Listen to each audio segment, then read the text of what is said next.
In Spark, you'll eventually come over a scenario where you'll catch something that's just out of date. So, I mean, we've got 8,000 properties in this system, and over a given week, 90 properties or so change management, which means the website's likely different, the email's different, the phone's different. Now, on the surface, we catch this automatically because what happens is on the back end, these APIs they turn off. So we get these notifications. The URLs are generally updated automatically, but the email is the one that's there's no magic bullet to get the emails. So what ends up happening is we update all the URLs, we grab all the pricing and the details, and we get the email last. And then we'll reach out to management to get on the e-blast.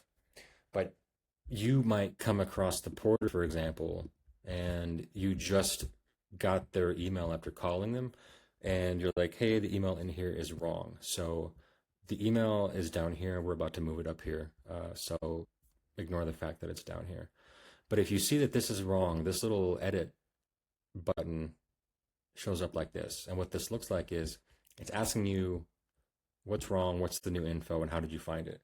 So if you found out that the email is, apartment at xyz.com, that's fine.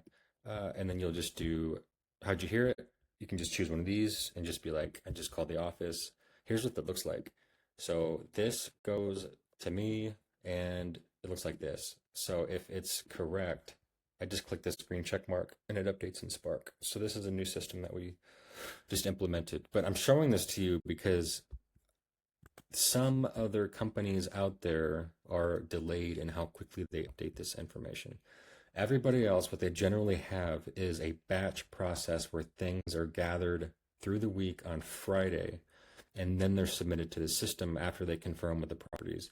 I don't think that's overkill because if somebody is telling me that an email for a property is whatever at whatever.com, the chances of that being wrong are very, very small.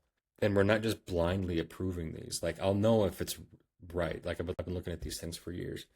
So I think it's an important call out because um, there's a difference in confidence when you're looking at this info. So if it's a new person and they happen to land on one property where the email is wrong, I think it's just important to call it out that if you're sending me these edits, it's two things. One, it's generally very, very quick. Like if it's commission, that's usually updated in less than 30 seconds. Now, if it's something a little bit different, so another scenario is if the website is wrong, it triggers the same review. So like for example, if you tell me that the website for the porter is wrong, I don't just blindly just fix the URL because what this means is the management changed. But the nuance here is that even if management changes, it sometimes uses the backend API for the pricing.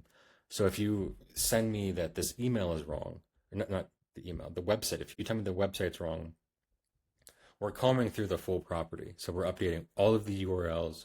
We're reaching out to the property again to get with the new office, get on the e-blast, et cetera, et cetera. We're checking everything. We're checking if we missed any amenities. We're checking if we missed pictures. So in that sense, it's another confidence, call out here that when you send us this stuff, we are extremely thorough in getting this updated. So that's kind of a call out on these edits, slash corrections, which I thought was pretty cool.